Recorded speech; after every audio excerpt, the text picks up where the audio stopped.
Bueno, prometo que voy a ser muy breve, porque lo que nos interesa sobre todo es escuchar al señor ministro.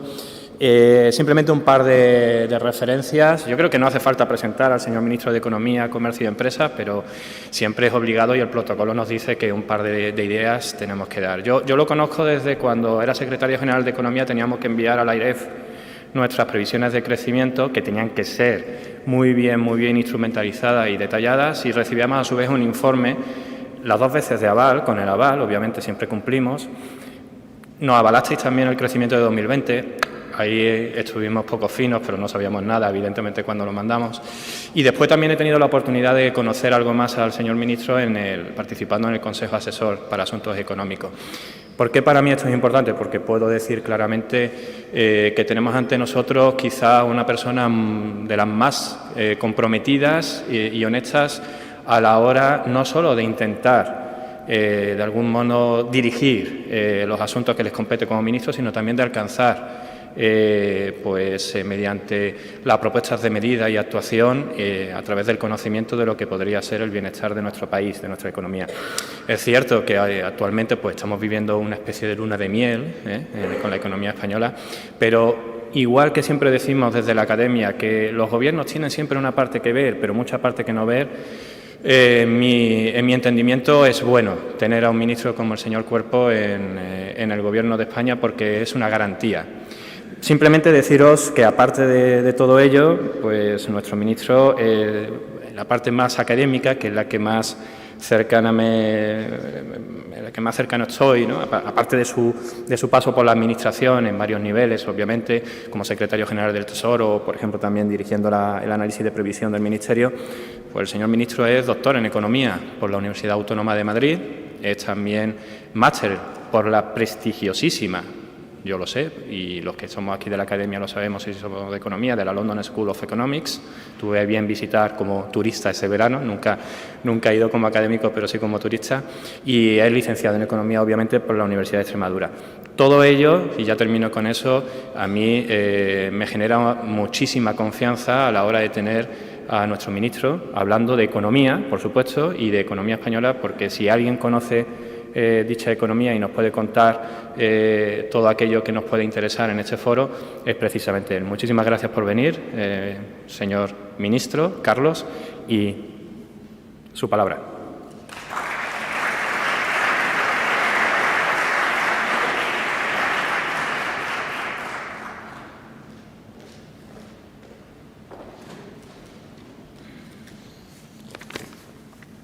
Bueno, después de esta introducción hay que estar a la altura, porque si no, luego las expectativas se van ajustando. Bueno, muchas gracias. Antes que nada, por supuesto, por la invitación. Es un placer estar aquí en Carmona, es un placer estar en Andalucía hablando de la economía española, que es mi tema favorito, como bien sabéis. Gracias al Observatorio, a Manuel y a Francisco por invitarme, a Fernando también de CESUR por hacerlo posible. Gracias, delegado, alcalde, presidenta del INE, por estar aquí hoy. Es un placer, como decía, hablar sobre la economía española e intentando también ir en la línea que decía Fernando. Yo creo que es importante trasladar ese mensaje de certidumbre o de confianza en tiempos que son particularmente complejos, ¿no? Donde casi siempre las señales que nos llegan son señales cuanto menos, iba a decir negativas, pero muchas veces de incertidumbre, volatilidad y que generan en los empresarios, pero también en el ciudadano de a pie, pues ese elemento de desconfianza o también de detraerse a la hora de tomar ciertas decisiones. Y es importante, y en eso intento también poner énfasis cada vez que tengo una intervención, dar una señal de optimismo, pero de optimismo anclado en los datos, basado en la realidad de la economía española, porque yo creo que los datos ahora mismo para España son datos optimistas y esto merece la pena recalcarlo. Este optimismo es el que genera una confianza suficiente como para tener un horizonte de previsión que nos permita tomar esas decisiones. Cuando hablamos de la economía española, ya lo habéis dicho los que me habéis precedido, estamos hablando de una economía líder ahora mismo a nivel internacional. Esta es la realidad de la economía española. Llevamos diríamos, un track record que hace que en este año 2025, y esto lo dice el Fondo Monetario Internacional, vayamos a ser por segundo año consecutivo la economía avanzada que más crezca en el mundo. Esto, además, viene de la mano de una continua sorpresa positiva por parte de la economía española, con todos los analistas, prácticamente una vez sí, otra también, cada vez que tienen que actualizar sus previsiones, actualizándolas al alza para la economía española. Esto, además, supone que estamos hablando en el medio plazo de un incremento, de una mejora de las previsiones de nuestro crecimiento potencial. Y esto es lo que le da un ancla también de sostenibilidad a las buenas cifras de crecimiento que estamos teniendo, porque no solo hemos sido capaces de salir del COVID y de la crisis de inflación que tuvimos sin cicatrices, sino que además, en términos de crecimiento, hemos recuperado la tendencia que llevábamos previa a la pandemia. Y esto es importantísimo porque la gran pregunta que me hacen siempre, vaya donde vaya, sea un foro doméstico o internacional, es cómo de sostenible es el patrón de la economía española, es este modelo de crecimiento económico. Y para mí hay una forma muy rápida de resumir mi respuesta, que por supuesto es que sí es sostenible. Es que es sostenible porque estamos hablando de un patrón equilibrado y el concepto de equilibrio en el crecimiento en nuestro modelo es el que nos garantiza que las bases del crecimiento futuro también están presentes. Y voy a dar unas pinceladas de lo que considero las dimensiones esenciales de que pintan este cuadro de equilibrio. Por supuesto, un sustento en un mercado laboral robusto, un mercado laboral fuerte que nos da cifras récord en términos de ocupación, de afiliación, 22,4 millones de ocupados según la última EPA. Esto, desde luego, es el sustrato que hace que luego, como comentaré, tengamos una conexión entre estos buenos datos macro y el día a día de los ciudadanos. El mercado laboral como conexión entre los datos agregados y el bienestar de nuestra ciudadanía. Estos datos macro, estos datos del mercado laboral, vienen acompañados de una mayor estabilidad, además, estabilidad que está ya convergiendo a los niveles europeos en uno de los grandes retos, una de las grandes lacras de nuestro mercado laboral, y de unas tasas de paro que van avanzando hacia niveles cercanos ya a los que teníamos previos a la crisis financiera, no a la pandemia, sino a la crisis financiera, estando ya cercanos al 10%. Esto, además, como saben, se ve acompañado por algo que normalmente no suele ocurrir en etapas de crecimiento, sobre todo en etapas de crecimiento extensivo con alta creación de empleo, que es una mejora en la productividad por hora. La mejora en la productividad por hora, para que se hagan una idea, entre el periodo 19-24 es un 40% mayor que la que hubo en el periodo 13-18, o es 3 veces mayor que la que hubo en el periodo 95-2007. Esa compatibilización, la capacidad de ser capaces de generar empleo y que además la productividad por hora de nuestra economía esté mejorando, es una de las claves también para el saber o el poder compaginar el crecimiento actual, esa capacidad de recuperación del COVID, con una modernización de nuestra estructura productiva a raíz del esfuerzo inversor y de la capacidad de mejorar la productividad a raíz de la inversión. Porque este esfuerzo inversor tiene dos fuentes esenciales.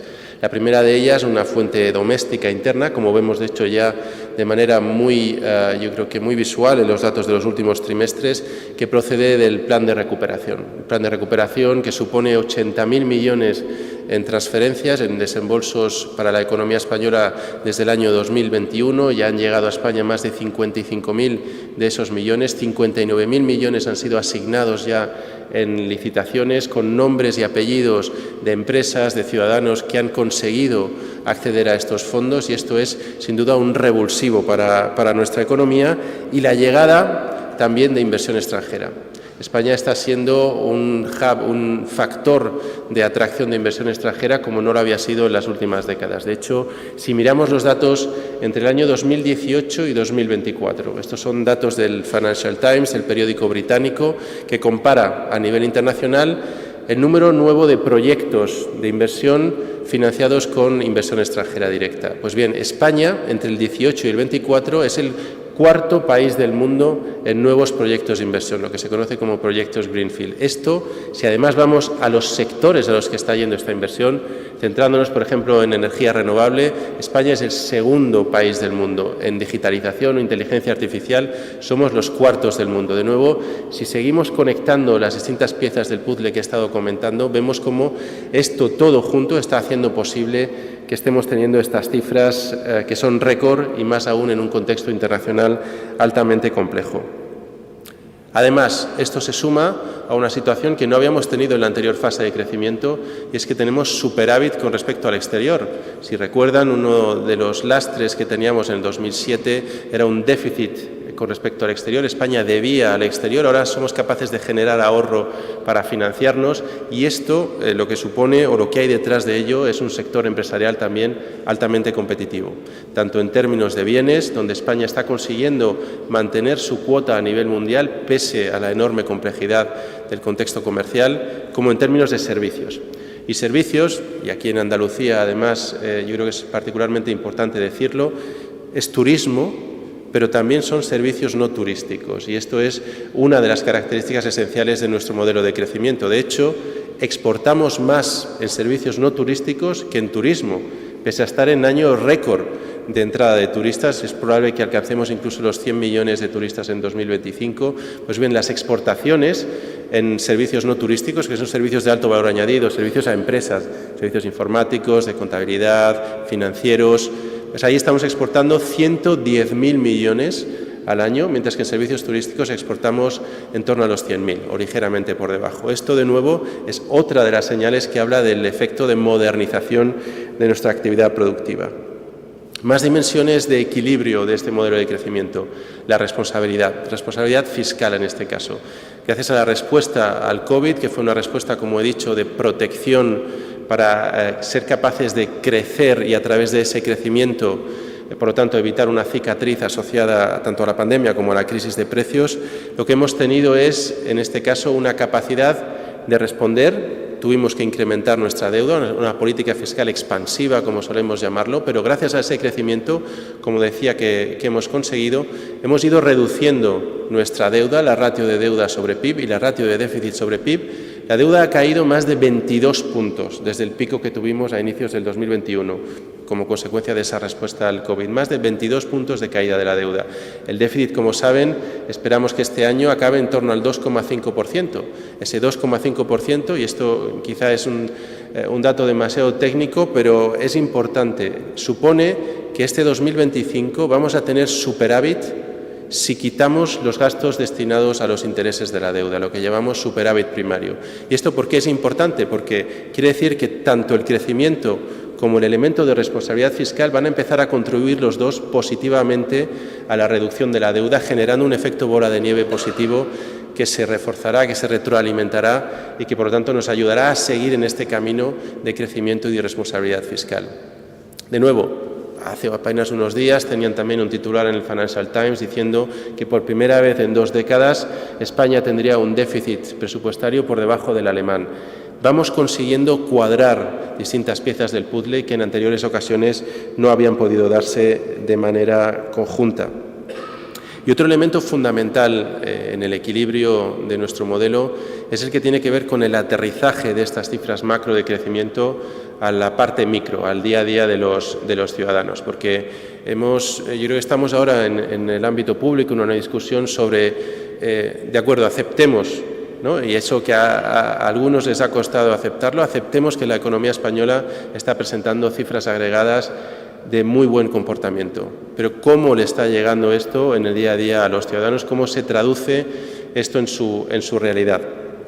Pues bien, lo que hemos hecho nosotros, de hecho lo hemos presentado esta misma semana en el Consejo de Ministros, es ampliar la visión de nuestras previsiones. El cuadro macroeconómico tradicional lo hemos ampliado, lo llamamos ya cuadro económico porque metemos indicadores macro, pero también indicadores de desigualdad, indicadores de pobreza, de tal forma que las previsiones que hacemos no solo son previsiones de PIB, previsiones de empleo, sino también previsiones de desigualdad y previsiones de ciudadanos en riesgo de pobreza. ¿Por qué? Porque ambas están estrechamente vinculadas, no solo, por ejemplo, a través de la evolución del mercado de trabajo, sino de las políticas que pongamos en marcha, y es particularmente importante reflejar cómo la buena evolución de la economía es una condición necesaria para que esto se traduzca, para que ese progreso genere también bienestar para los ciudadanos.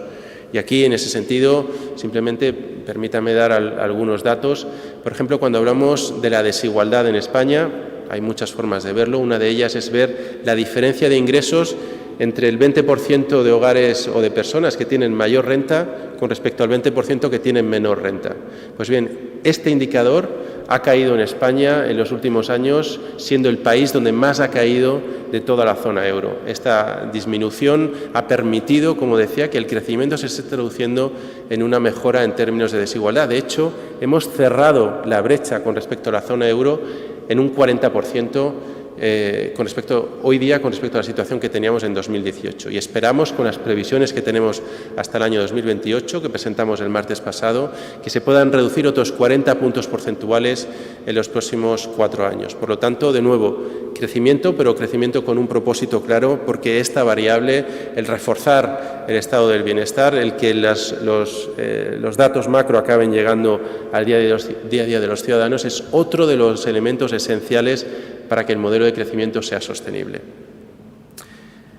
Por supuesto, esto no quiere decir que no haya todavía retos o que no tengamos camino por recorrer. Somos muy conscientes de que vamos en la dirección correcta, pero quedan todavía enormes retos a los que se enfrentan nuestros ciudadanos, nuestras empresas, entre ellos, por supuesto, el mayor en estos momentos, como así lo señalan las propias encuestas del CIS, el de acceso a la vivienda en condiciones asequibles, en el cual estamos poniendo todo el esfuerzo y toda la carne en el asador con medidas que tocan todos los elementos esenciales, desde la recuperación de la oferta de vivienda, en particular de la oferta pública, hasta, por supuesto, elementos regulatorios o elementos que tienen que ver con la aceleración, en este caso de las licitaciones o de los trámites, para que puedan ponerse en marcha las obras necesarias para tener, como he dicho, un acceso a la vivienda en condiciones asequibles, en particular para nuestros jóvenes, pero no solo para nuestros jóvenes. Otra forma de ver que estamos avanzando en la buena dirección y a un ritmo adecuado, pero que no estamos donde queremos estar todavía, es, por ejemplo, mirar el desempleo juvenil. El desempleo juvenil está hoy día en torno al 25%.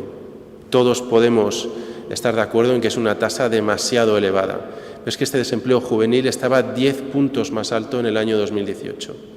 Por lo tanto, como he dicho, este progreso, este crecimiento está siendo capaz de traducirse en una mejora también en el caso de nuestros jóvenes, pero queda camino por recorrer. Y en cuanto a los jóvenes, sí que me gustaría resaltar que cuando miramos la situación de desempleo hoy día, estamos en un nivel similar, ligeramente superior, pero similar al que podíamos tener en 2002, 2003, donde la tasa de paro juvenil estaba también por encima del 20%, estaba en torno al 22, 23%. Pues bien, en ese momento la tasa de abandono escolar de nuestros jóvenes era 1 de cada 3, en torno al 33%.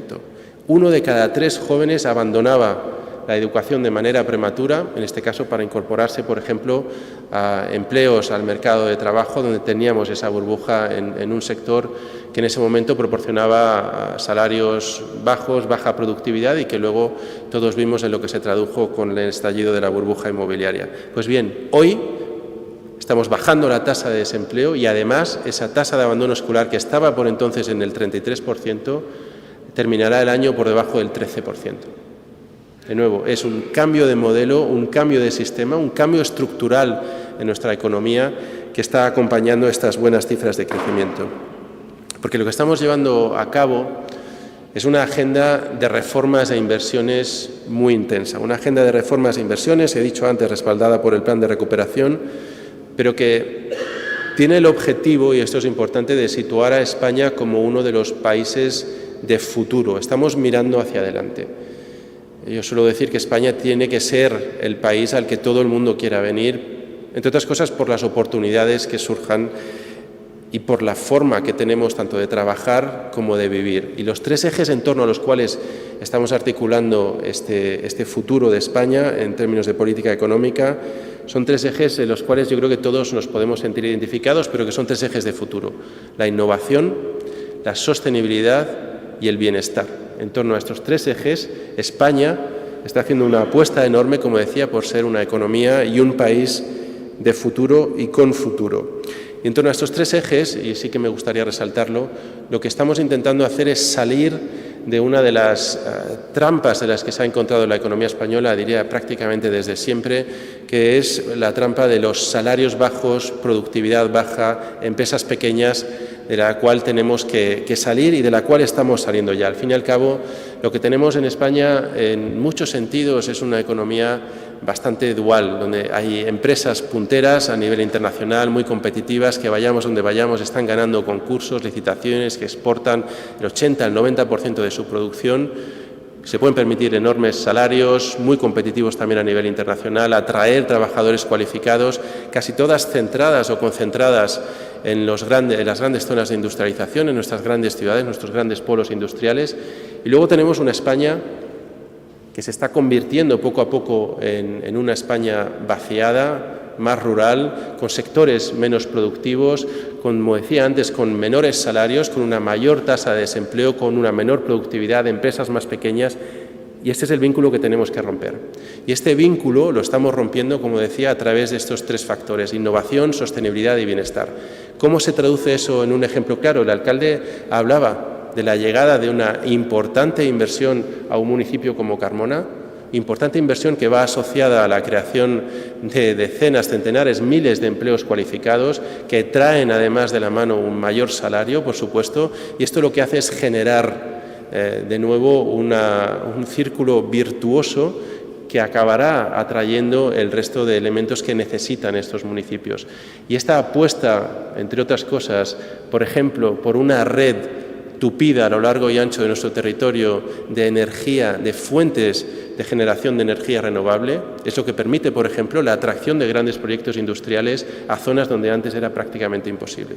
Está pasando en Andalucía, está pasando en mi tierra, en Extremadura también, y este es, entre otros, este es uno de los grandes vectores de futuro que esperamos que siga permitiendo la modernización. Justo, no sé si ha sido hoy, publicaba a mano un artículo en 5 días, me parece que era, hablando de una de las características esenciales del crecimiento que estamos teniendo, y es que el crecimiento del empleo se está concentrando en sectores de alto valor añadido y, por lo tanto, de altos salarios. De hecho, creo que la cifra era que prácticamente la mitad de los empleos creados en los últimos 2 años y medio estaban en los 5 sectores donde los salarios son mayores, es decir, donde hay una mayor productividad y un mayor valor añadido. Esto no es casualidad, es fruto de una apuesta decidida, como decía, por la innovación, por la modernización de nuestro tejido productivo. Y termino ya con esto, porque yo creo que es fundamental. Una audiencia principalmente de empresarios, y sí que me gusta lanzar también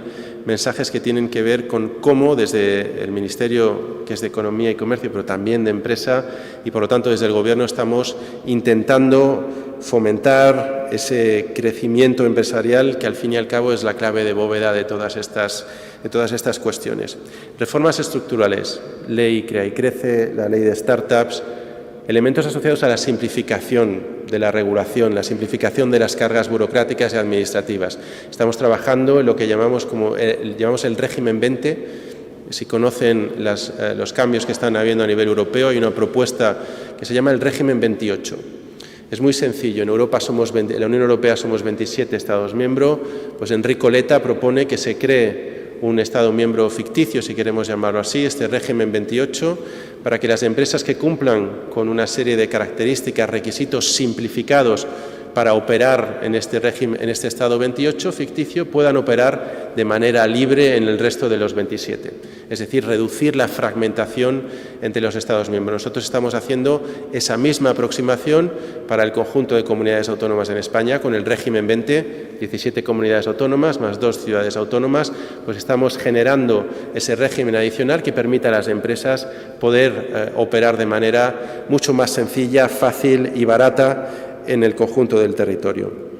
elementos adicionales de simplificación, por ejemplo, aprovechando en este caso las nuevas tecnologías, la inteligencia artificial. Estamos avanzando ya con un proyecto en la propia web de ICEX, que muchos de vosotros conoceréis, de inteligencia artificial a modo ChatGPT, donde cualquier empresa puede poner, he dicho ChatGPT, pero hay muchos otros proveedores de IA o de modelos de generación de contenidos, pero este nos permite, generado por ICEX, que simplemente con preguntas de las pymes, no hace falta conocer ni siquiera los servicios que provee ICEX, ni saber navegar por los menús, es hacerle preguntas y la propia herramienta nos va a ir ayudando a generar valor para nuestro negocio, desde hablarnos de ferias que están disponibles para la colocación de nuestros productos, desde decirnos también los servicios personalizados que están a nuestra disposición. Pues bien, todo esto lo estamos ampliando para otras instituciones importantes, para las pymes en particular, pero para todas nuestras empresas como es ICO, de tal forma que al final lleguemos, y ese es el gran objetivo final, a tener una única plataforma, una puerta de entrada para todas nuestras empresas donde puedan de manera sencilla acceder e interactuar con la administración, de nuevo reduciendo costes, aumentando su productividad y ayudándoles a crecer, por supuesto, también a través de la internacionalización, para ganar esa escala que muchas veces no está disponible a nivel doméstico, a través de la formación de trabajadores adecuando sus habilidades a las demandas de las empresas y más cuando estamos en una situación dinámica de modernización de nuestra economía. Las empresas van demandando cada vez trabajadores con unas habilidades más actualizadas, más aterrizadas en las necesidades y en sus capacidades, y esto tenemos que ir adaptando nuestra formación, en particular nuestra formación profesional. Lo estamos haciendo con la inversión en formación profesional dual para tener ese aterrizaje entre la realidad del mercado laboral y diríamos, la realidad a la salida de los proyectos formativos de nuestros jóvenes y de nuestros trabajadores. Termino ya simplemente señalando algunas cifras de lo que está pasando también en España a nivel empresarial, porque yo creo que es importante, no las suelo citar, pero bueno, ya que me lo permitís y ya que es un foro de discusión sosegada, que no es lo normal y más en términos de economía, yo creo que es importante aterrizarlo y si pueden ayudar para la discusión, pues encantado. A través de estas medidas, como decía, reformas en esencia, por ejemplo, podemos hablar de la reducción de los tiempos para crear una empresa. Si vemos la evolución desde el año 2021, el número de empresas que se creaban entonces en un día era el 6%. Hoy día son el 36%. Es decir, hay un aumento de 30 puntos porcentuales del número de empresas que pueden crearse en un solo día. Si vemos cuántas empresas se están creando, la creación bruta, hay un cambio estructural a raíz de la ley Crea y Crece. Hasta entonces estábamos en torno en cifras mensuales a las 8.000, 8.200. Desde entonces estamos por encima de las 10.000, 11.000, 11.100 en el mes de septiembre. De nuevo, un salto cualitativo que se está produciendo gracias a esta mejora en el entorno que facilita la creación y que facilita el emprendimiento. Está bajando de manera estructural el periodo medio de pagos y el periodo medio de cobros, con especial incidencia para las microempresas y las pymes, que son precisamente aquellas que más necesitan de este elemento extra de liquidez. Si miramos el sector empresarial de innovación, innovador, esto también puede que sorprenda, pero España ahora mismo es líder a nivel mundial en crecimiento de empresas innovadoras. Tenemos más de 8.000 startups en España. En los últimos años, en los últimos 4 años, España ha sido el tercer país de la Unión Europea donde más ha crecido la valoración de empresas innovadoras. Hoy día tenemos una valoración de en torno a 100.000 millones en nuestro sector de startups. Pues bien, en torno a la mitad de esa valoración la han generado empresas que se han creado apenas en los últimos 10 años. Es decir, esto habla de nuevo del dinamismo, en este caso, de nuestro sector empresarial y en particular concentrado en la innovación, es decir, en sectores de futuro, en sectores de I+D, que de nuevo fomentan o vienen a remachar este círculo positivo que hablábamos de empresas más productivas, por ser más innovadoras, que invierten más, que generan esos empleos de mayor valor añadido, que tiran de trabajadores de mayor cualificación a través de ofrecer mejores condiciones, es decir, mejores salarios. Por lo tanto, círculos virtuosos que nos permiten, y cierro aquí, volver a esa pregunta del principio, a decir que sí, que podemos ser optimistas con respecto a España. Estamos en una situación de enorme incertidumbre, pero que los empresarios son capaces siempre de ver la incertidumbre como una ventana de oportunidad. Y yo creo que tenemos todas las herramientas en España para aprovechar esta ventana de oportunidad. Y por nuestra parte, por mi parte, desde luego, abierto a recibir todas las recomendaciones o todas las peticiones necesarias para ser capaces de remover obstáculos y de favorecer que sigamos con este crecimiento sostenible. Muchas gracias.